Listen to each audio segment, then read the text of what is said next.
bem-vindos ao programa Beleza Sem Fronteiras. E hoje eu estou aqui com um conteúdo totalmente diferente do que vocês estão acostumados no programa. Hoje nós estamos trazendo uma história, uma campanha, na verdade, para ajudar uma moça linda. E a mãe dela está aqui hoje para contar um pouquinho dessa história. Tudo bem, Sheila? Oi, tudo bem. Bem-vinda. Me conta primeiro de você, Tá. da Sheila Santos. Tá. Depois a gente conta a história da sua filha.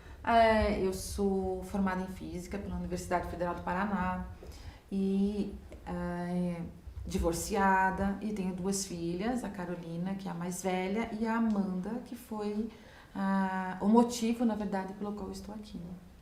Então conta esse motivo. Conta um pouquinho da Amanda e o que Então, aconteceu com ela, toda essa história dela. Em 7 de novembro de 2018, a Amanda estava com 18 anos, né?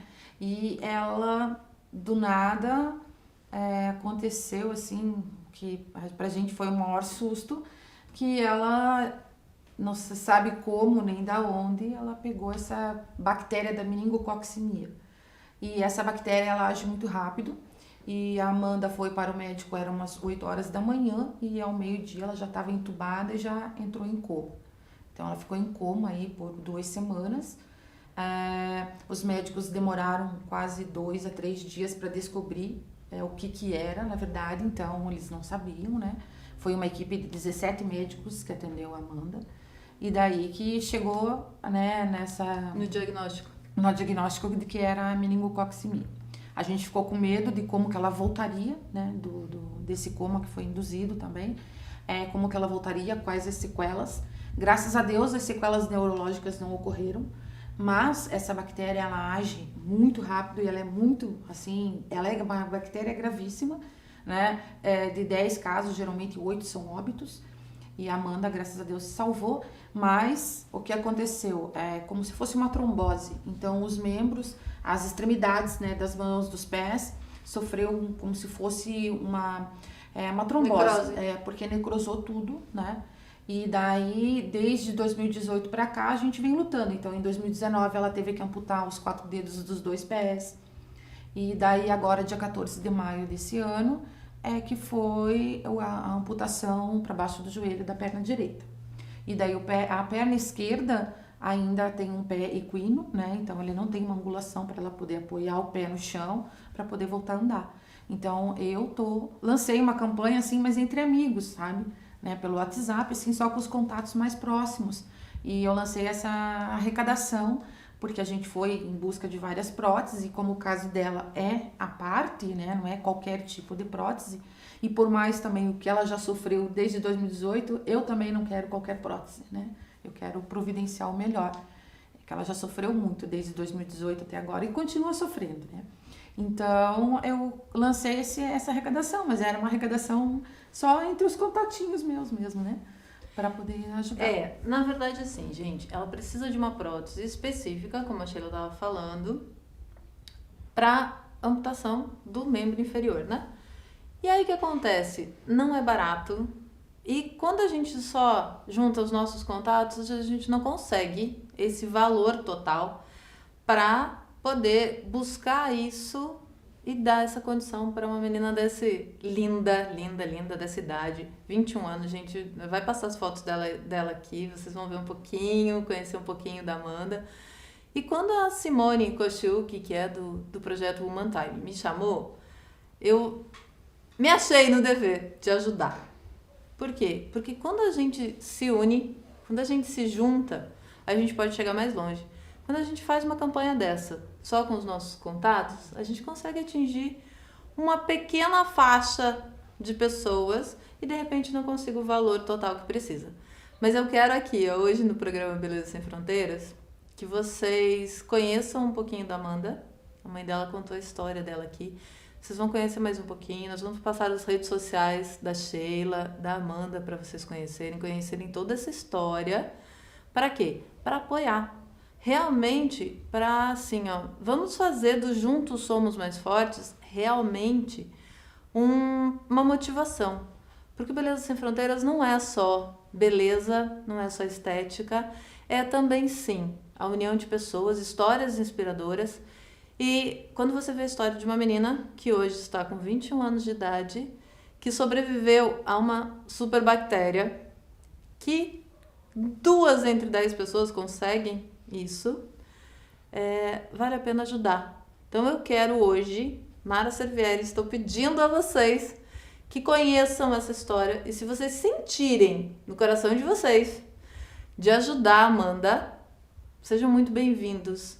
Tenho meu agradecimento desde já para essa causa. Vamos ajudar a Amanda a andar novamente. Ai, muito obrigada. Eu conto com a colaboração de... Qualquer ajuda é bem-vinda, né? Então, vejam as formas de ajudar. Nós vamos passar aqui links, contatos, formas de ajudar. Se você tem um grupo aí, divulguem esse vídeo. Divulgue, mostre para mais pessoas. Tantas mulheres juntas podem fazer mais. Eu participo de tantos grupos de mulheres e mulheres nessa pandemia se uniram mais ainda para prover as coisas dentro de casa. Simone, da Woman Time, que me chamou, me contou essa história para eu contar para vocês. Então, se unam, se juntem a nós. Para quê? Para ajudar uma menina de 21 anos, uma moça que sobreviveu e tem uma vida toda pela frente para inspirar outras mulheres daqui para frente com a história dela. Vamos ajudar a Amanda? Vamos ajudar, pessoal. Conto com a colaboração de todos aí. Muito obrigada, Sheila. Imagina, eu que agradeço. Conto com vocês, gente. Eu volto daqui a pouco.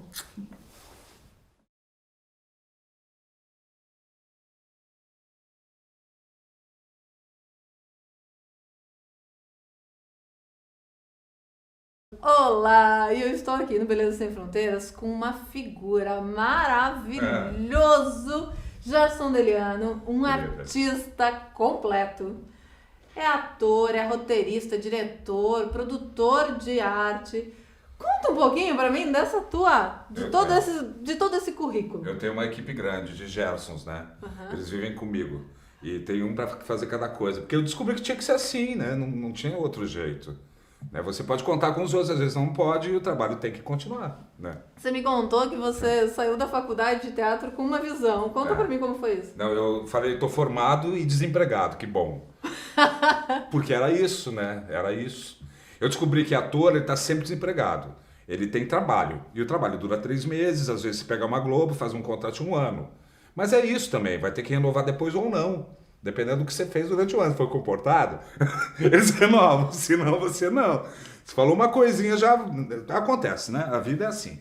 Então a gente está sempre trabalhando com um, trabalhando com o outro, criando conexões, contatos. As pessoas vão te conhecendo e vão lembrando de você. Se você estiver fazendo um monte de coisa, vai ser mais fácil de lembrarem de você. O ator, ele já tem essa coisa de ter 1000 faces, né? E aí você aprende no empreendedorismo como usar essas 1000 faces. Mas na verdade, eu acho que começou antes comigo, sabe, Mara? Começou antes? Eu sou camaleão de natureza mesmo. Eu gostei de ser, sempre gostei. Os meus ídolos eram David Bowie, essas pessoas que estão assim, sabe? Eu pensei, quando eu comecei, eu queria ser... eu sou, né? Cantor. Daí eu comecei a estudar canto lírico, porque a minha voz era para canto lírico, né? Mas eu não obedecia, eu queria cantar rock and roll, né? Queria imitar Bruce Dickinson, fazer agudo, ser tenor, mas eu não era. Era um barítono com tendências a grave e com um pouco de tenor lá em cima. Daí eu comecei a estudar com um cara chamado Decápolis, lá em Porto Alegre, que era da OSPA, Orquestra Sinfônica de Porto Alegre. É o que tem de mais top, né? Comecei a estudar com ele, depois eu fui para Marion Stuff. Eu era um cantor. Tanto que em Porto Alegre, se eu chego hoje, as pessoas, tá cantando? Não, sou ator. Eles não me veem como ator, entende? E aqui eles não me veem como cantor. Então eu sou uma coisa em cada lugar. E se eu for para Minas Gerais, eles não vão me ver como ator nem como cantor, eles vão me ver como radialista. Porque eu trabalhei na Jovem Pan de lá. Tinha um programa chamado Pandemia, olha que loucura. Em 2008, eu fui para lá para fazer esse programa, Pandemia na Pan. A minha ideia era que, né, a gente fizesse uma doença cultural que infestasse todo mundo. E o que a gente viu sobre pandemia é diferente, mas ela se espalha. Não é a parte legal. Não. O que a gente viu aqui não aquela é a parte pandemia era legal. Era super do bem. Era bacana, né? Era bacana, foi pra Franca. Eu morava assim, em São Sebastião do Paraíso. Ninguém sabe onde é, mas você sabe que fazem lá. Manteiga Aviação. Aquela da latinha que a gente compra no mercado, que é maravilhosa. Aquela laranjinha. Nossa, é cara, mas é boa, né? É boa. E essa manteiga é feita lá. Tanto que chegava às vezes 7 horas, a gente ia pra frente da fábrica, porque eles vendiam a preço de custo. Então você podia comprar manteiga super cara por um preço barato. Isso era o que tinha de bom na cidade. Só que eu morava na Jovem Pan da aldeia. Eu morava na estrada. Olha que loucura. Eu morava na estrada, ficava muito longe da capital. Da capital. Da cidade. São Sebastião do Paraíso tem 20 mil habitantes. Não é a capital. Mas era onde tinha pão para comprar, por exemplo. Eu tinha que sair de casa para fazer isso. Mas eu ficava o tempo inteiro na aldeia, fazia esse programa de manhã e ficava criando o programa o dia inteiro, porque também não tinha muita companhia. Era eu e os meus personagens, né? Porque eu entrevistava a mim mesmo durante o programa várias vezes. Eram as vozes, os personagens que eu criava. Tem um personagem que eu criei que brigou comigo, porque ela fazia mais sucesso do que eu, locutora ali, que era a Ruth Raquel. Ela era uma terapeuta comportamental, falava sobre educar filho, essas coisas. Tudo errado. Mas as pessoas gostavam mais dela do que de mim, então eu ficava com um pouco de ciúme. Você ficava com ciúme de você mesmo. É. Eu mesmo irei, né? Mais ou menos, eu vivi isso assim. Era um lugar lindo, uma aldeia, a Jovem Pan da aldeia chamava. Depois, acabou, eles venderam a rádio para os pastores. E sobrou para mim um programa tipo da madrugada, com aquela coisa de voz de veludo da madrugada, né? Que era o Love Line. Daí eu entrava no ar falando assim: alô, alô, você que está aqui comigo. Eu tinha um pseudônimo que era Júlio Rafael, o companheiro da madrugada. Aqui é Júlio Rafael, já me despeço com gostinhos de saudade e amanhã eu tô de volta. Um beijo no coração de você. Então era isso, as pessoas se apaixonavam por essa voz, queriam conhecer fora do ar, daí eu criei uma vinheta. Fora do ar não dá, senão você morre. Se eu te contar essa história, eu vou ter que te matar, né? Então não pode não. Não, na verdade, eu acho que a quebra o encanto, aquele era um personagem, não era eu, era mais um deles da turma, né? Sim. A gente é meio esquizofrênico, a gente tem um... Por isso que eu falo, fazer essas coisas não tem problema. Tem um Gerson que escreve, ele é outro, né? Ele fica quietinho, tomando seu café ali, escrevendo, pensando, lendo. O que está aqui com você é o que, né? Que as pessoas conhecem. O daqui é o Gerson mesmo. Eu acho que não sei qual é o Gerson mesmo. Eu acho que o Gerson mesmo é o que fala com a minha mãe, que pega o cachorro no colo. Esse é o Gerson, é o Jeco, né? Para minha mãe. Né? Sempre tem, né? Sempre a mãe tem. ela conhece ele direitinho, minha irmã, essas pessoas. Mas não que seja negativo isso que eu estou te falando, muito pelo contrário. É uma maneira que eu aprendi para viver bem comigo mesmo, sabe? A gente conhece-te a ti mesmo, acho que é a coisa mais importante da vida. Isso é muito bacana. E você falou sobre o seu programa, né? Com esse nome. Monodrama. Não, o Pandemia. Pandemia. E a gente tá passando agora essa fase, né? De uma pandemia, infelizmente não bacana como a que você criou, né? No teu programa. Mas a gente tá vivendo. E você passou também, no início lá. Sim. Você criou uma forma de rentabilizar você mesmo. Sim. Aqui a gente fala de artista, a gente fala assim... Como você... eu não consigo patrocínio. Como você conseguir se autopatrocinar? Conta pra mim como foi isso. É porque eu entendi que você tendo um programa, você tem que ter patrocinadores, né? Sim. Só que você não tem patrocinadores, você se autopatrocina e ganha grana com aquilo que você está vendendo. E a grana vai para o programa e para você. Então você se retroalimenta, né? Você vai... Então é isso, criei a loja, porque eu não tinha conseguido patrocínio de vinhos e precisava ter vinho no programa. Era um papo com vinho, né? Era papo com Baco. Baco para os romanos e Dionísio para os gregos. Sim. É o mesmo Deus. Então é o Deus da festa, da fertilidade, da vida. É o Deus do teatro, né? Que a gente costuma dizer. Então esse programa, a ideia era, o ator ia para lá, era só com atores no começo. Os melhores atores paranaenses estão lá no Monodrama. Isso eu assino embaixo. E é verdade, sabe? A curadoria era muito boa. Eu podia fazer essa curadoria porque eu tinha trabalhado com essa galera. Então era como se eu pudesse levar as pessoas que eu amava no meio para um programa que eu pudesse apresentar e presentear o povo com elas. Sim. Então qual era a ideia? O cara ia lá, ele falava um monólogo de 3 minutos também, porque eu entendi o tempo da internet, que era esse que dava. E os textos são mais rebuscados, é texto de teatro. Eu pedia pro cara, vai e interpreta como você interpreta no teatro. Grandão mesmo, com a voz, que depois eu edito isso e faço ficar mais comercial no sentido de agradar as pessoas que veem o YouTube. Então o cara escuta... a coisa mais importante era, eu fazia com que ele escolhesse o texto. Ele me dava 2 opções. Entre essas 2 opções, eu escolhia um. Por quê? Porque todo ator tem seu cavalo de batalha. O seu texto que ele diz com toda a propriedade. Ninguém diz melhor do que ele, aquele texto que ele ama. Então eu apostava nisso, né? Você vem com teu amor ao teu texto e a gente te joga na roda. É o que acontecia. O cara via com um texto que ele é apaixonado para falar, mas ele não conseguia dizer em qualquer lugar. É o texto que a gente usa geralmente para teste, sabe? Você sabe, você diz. Então, daí veio só obra-prima. Veio Fernando Pessoa, veio Paulo Leminski, veio só a nata da nata, com atores que são brilhantes. Tem Mauro Zanata no canal, tem Hélio Barbosa, nossa Helena de Jorge Portela, que é filha da Claudete Pereira Jorge, que nos deixou em 2016. O programa aquele começo foi em homenagem à Claudete, né? Então eu botei as pessoas que conviviam com a Claudete, grandes atores. Veio Ranieri, que trabalhava com a Claudete bastante, Ranieri Gonçalves, fazendo o Ilíada de Homero. Imagina um programa no YouTube, tá lá. Só que com a pandemia, de novo, né? Assim, a gente está indo e vê alguma coisa que quebra tuas pernas e você tem que se reinventar. Com a pandemia eu não podia mais fazer presencial. E eu falei, aí, cara, vou ter que acabar com o programa? Não. Mas eu demorei para fazer as lives. Comecei a fazer as lives. E com a live eu percebi, como eu conheço muita gente, pelo Brasil inteiro, que eu já andei, eu conheço gente de Porto Alegre porque toquei lá, né? Comecei minha música lá. Então eu tinha acesso a esses artistas. E eu comecei a poder trazer esses caras do Brasil inteiro. Então toda quinta-feira, agora vai para sexta-feira, às 20 horas, tem uma live com algum artista de algum lugar, né? Eu comecei com o Frank Solari, que é um guitarrista fenomenal, que hoje toca com a Baby Consuelo, produz o disco da Baby. A gente tem, foi meu primeiro guitarrista, minha primeira banda. Eu comecei muito bem. Eu comecei com uma banda que eu nunca mais consegui ter igual, porque eram os melhores músicos da cidade. E foi por acaso, a gente morava na mesma rua, era colega e estava tocando junto. Quando eu vi, todo mundo estourou, cada um foi para um lado e estourou. Um tá na Bélgica, outro tá morando na Itália, o outro tá na Inglaterra, fazendo música, sabe? É muito bonito. E o Frank se deu super bem. Também o trabalho dele é maravilhoso. Daí eu falei para ele, vem pro meu programa, é o primeiro, cara, não sei nem eu apertar play no Instagram. Ele falou, não, vamos junto. Só que o Frank não dá entrevista para ninguém. Só que eu sou amigo dele, ele falou, cara, eu te conheço, eu sei que tem uma coisa com um artista que é muito famoso. Eles têm medo com que você possa te perguntar, né? Porque você pode acabar com a carreira dele, com a sinceridade dele, com uma frase que ele disse lá, não pensou que ele estava fazendo o programa.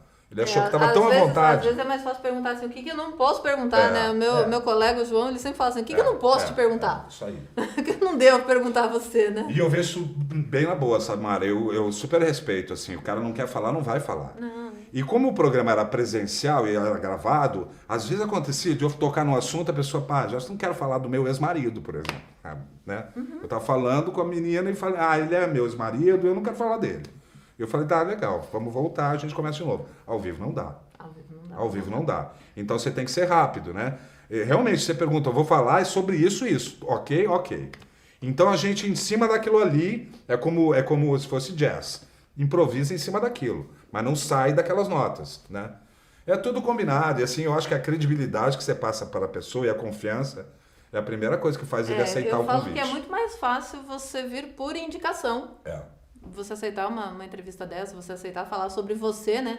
Porque aqui eu falo, você está conversando comigo na sala da minha casa, né? Tá. Então é aquela coisa assim, somos amigos porque alguém falou que você podia confiar em mim para vir até aqui, né? Então não é aquela coisa assim, só estou aqui porque eu tô, você me mandou uma mensagem, eu quero estar aqui. Não é assim, né? Eu falo que isso aqui é minha sala e eu só venho aqui quem eu confio, quem veio assim, olha, indico essa pessoa, né?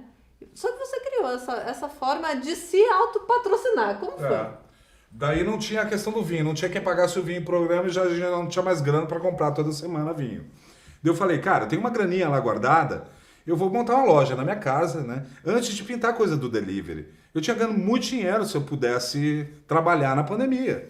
Porque na hora que a loja estava bombando, as pessoas começaram a entender o que era o iFood e começaram a pedir tudo pelo aplicativo e eu estava com uma loja equipada, mas eu não podia trabalhar. Né? Não podia trabalhar, não podia sair para fazer as compras, os meus fornecedores estavam quebrando. Né? Você comprou os freezers e colocou dentro da sua casa? Comprei 2 freezers e fiz da minha casa uma loja de conveniência. Eu pensei, o que Curitiba precisa de madrugada? O cara que fuma, né, por exemplo, acabou o cigarro, eu tinha cigarro para vender. Né? Um narguilé, fumo de narguilé, que eu nunca nem sei direito o que é, fui lá, pesquisei o que vende numa loja de conveniência. Eu tinha tudo de uma loja de conveniência. O cara não ia no posto, mas ligava para mim e o Artis Beer levava em casa. Eu deixava lá embaixo, a moto chegava, eu via tudo pelo telão do aplicativo, a moto chegava, descia lá embaixo, pegava a sacolinha e entregava para a pessoa. A pessoa também não sabia que foi num apartamento, que hoje está normal, né? Porque as pessoas aprenderam que dá para fazer essas coisas em casa. Tem a Dark Kitchen, agora que é famoso isso, né? E você também entregava livros. Então, esse que era o diferencial. Falei, tudo bem, vou trabalhar no comércio, mas eu preciso ter arte nesse negócio. Porque o nome era Arts Beer, né? Cerveja eu nem vendia, na verdade. Eu mirei no negócio e acertei em outro. Cerveja e vinho também não vendia muito, assim, porque a galera não tinha muita grana para comprar. Porque o meu público, ela era a galera que tinha acabado a bebida em casa, mas já tava lá empolgada. Acabou, tipo, 10, 11 horas, onde é que eu vou ter bebida, né? Ligava para mim, tinha. Então a gente vivia, mas era uísque, né? Madrugada, gelo. Numa terça-feira alguém resolve encher a cara, ligava para mim. Só que não sabia nem que era eu, né? Eu não entrava na história, era o dono da loja lá que tava Era o mandando personagem dono era da um loja. Dos, é um dos Gersons, ele Gersons. estava atendendo ele. E eu tinha conseguido, para linkar com a coisa da arte, eu consegui patrocínio com o Paulo Sandrini, que é um cara muito legal. Ele tem um trabalho aqui de editar autores paranaenses, sabe? Ele dá aula de literatura na faculdade, a faculdade que fica, a Unibrasil, que é aqui perto? Sim. Acho que é. Então ele dava aula ali e ele tinha essa coisa, tinha muitos livros. E os livros eram, como era projeto de incentivo, os livros têm que ser doados, né? Sim. Então era uma maneira, eu dava para as pessoas que iam no programa e depois eu tinha um monte de livro, eu comecei a distribuir os livros junto com as compras.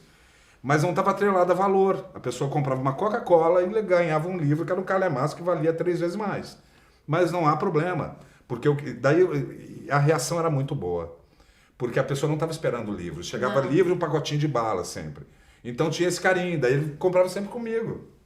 Esse é o diferencial do carinho, do atendimento, né? De você ter aquilo assim, eu sou atendido a qualquer momento, em qualquer horário, e eu ainda ganho um presente, um livro, né? E nem aqui pedi, não é, né? Ganhei. aqui não é assim. Nem pedi. Nem pedi, ganhei. Então, assim, ó. Outra coisa que eu quero só que você deixe aqui pra gente, Tá. que você lança uma vez por mês um curso de oratória. Isso, na verdade, é a coisa mais importante desse momento para mim. Sim. Porque eu comecei a trabalhar para ajudar as pessoas a falar bem. Né? Eu descobri que a pessoa ela tem medo de falar em público, mas eu descobri que ela não tem medo. Ela tem medo, não, ela tem medo de ser rejeitada, não de falar. A gente não quer ser rejeitado nunca. Para não ser rejeitado, o que a gente faz? Se prepara. Né? Ele erra comigo. Né? Ele erra na minha frente. Então a gente come esse elefante. Tinha uma amiga que falava assim: sabe como é que come o elefante, Gerson? Eu, não, como que come o elefante? Aos pedaços. E é mais ou menos assim: é grande o elefante, mas cara, você não come uma pizza inteira. Sim. Então você fragmenta o problema e vai fazendo ele perder o medo no processo. Por exemplo, eu tenho medo de falar em público, então eu vou falar para 2 pessoas. Prepara a tua apresentação. Tá? Marca lá um Zoom, hoje é muito fácil, com 2 pessoas. Você perde o medo, você cria serotonina e você, venci essa batalha, estou preparado para 4. Vamos para 4 pessoas? Vamos. Estou preparado para 10, depois não faz diferença o número. Você está preparado. E as ferramentas quais são? Autoconfiança. Você consegue através da postura. Né? A postura de, eu sou eu vou vender minha história, é isso que eu faço. Meu pai falava assim para mim, vendedor é a única profissão, nunca vai morrer de fome. E é verdade. Mas a gente nasce vendendo, né? A gente vende tudo. A gente vende tudo, a gente nasce Então, vendendo. eu me entendi a como nossa imagem a vendedor gente já de vê. ideias, né? Eu vendo ideias, soluções criativas para as pessoas resolverem a vida delas. Então você tem uma ideia e não sabe passar, eu te ajudo a passar a ideia. É isso que eu faço. Facilito para que você seja bem entendido, né? Perdeu medo da câmera, perdeu medo do público. E hoje você fala pra câmera, né? Você não fala pro público, você tem que falar pra uma câmera sabendo que tem 100, 200 pessoas atrás dessa câmera depois. Daí as pessoas perguntam, cara, onde é que eu coloco as mãos? Eu olho pra câmera ou não? Tem exercícios que são bestas, assim. No teu quarto você bota uma fita isolante aqui, outra lá. Um texto você fala pra essa fita aí, fita isolante, beleza, mas eu não esqueço essa fita isolante aqui. É aquela ali muito menos. Então você distribui o olhar, você dá atenção para todo mundo, né? Na verdade, você não está olhando para uma pessoa só, está olhando acima da cabeça dela. Então parece que você está olhando para o cara que está lá no fundo também. É técnica. E técnica que eu aprendi no teatro. Daí quando eu vi, eu sei muita coisa que pode ajudar o cara. Daí eu fiz esse curso, é neurocomunicação o nome disso. Né? Tira o medo da pessoa, deixa ela confiante, autoestima, preparada para poder subir no palco e dar o seu recado. Porque o recado ela sabe o que é. Ela domina o conteúdo. O conteúdo ela tem, ela só tem medo de passar. Não sabe às vezes como passar. Às vezes a pessoa chega aqui e fala assim, me fala um pouquinho de você. Eu falei, gente, mas é o que você mais sabe na vida, falar sobre você. Mas todo mundo é assim, gente. E trava, né? Todo Então, mundo é assim. olha, gente, infelizmente a gente só tem esse tempinho aqui. Tá. E o pro curso pode Gerson. ser individual também, tá? Ó, turmas individuais, particulares. Todos os contatos do Gerson vão passar aqui embaixo. Curtam, Maravilha. compartilhem, curtam o O canal Monodrama. Monodrama também no YouTube. Assistam um programa que é demais, gente. Esse conteúdo, gente, eu ficaria aqui horas conversando com ele. Vocês iam ficar aí mais horas assistindo porque vale muito a pena. Sigam, curtam, compartilhem. E esse trabalho aqui, o Gerson vai voltar aqui contar mais, gente. Obrigado, gente. Obrigada, pelo espaço. obrigada, Gerson. Uma delícia aqui. Tudo de bom, gente. Tá bom? Tchau, gente. Obrigado. Até.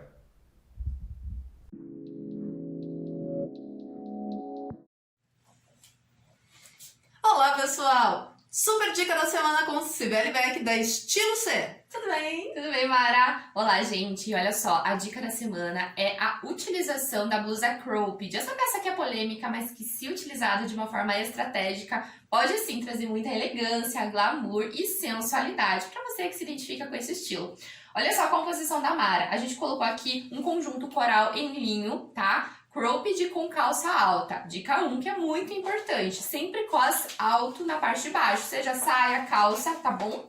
Sobrepomos com um Max Blazer em alfaiataria, o que traz muita elegância e sofisticação para a composição. Então, 2 dicas para vocês utilizarem a blusa cropped, assim como o meu aqui também, exemplificando.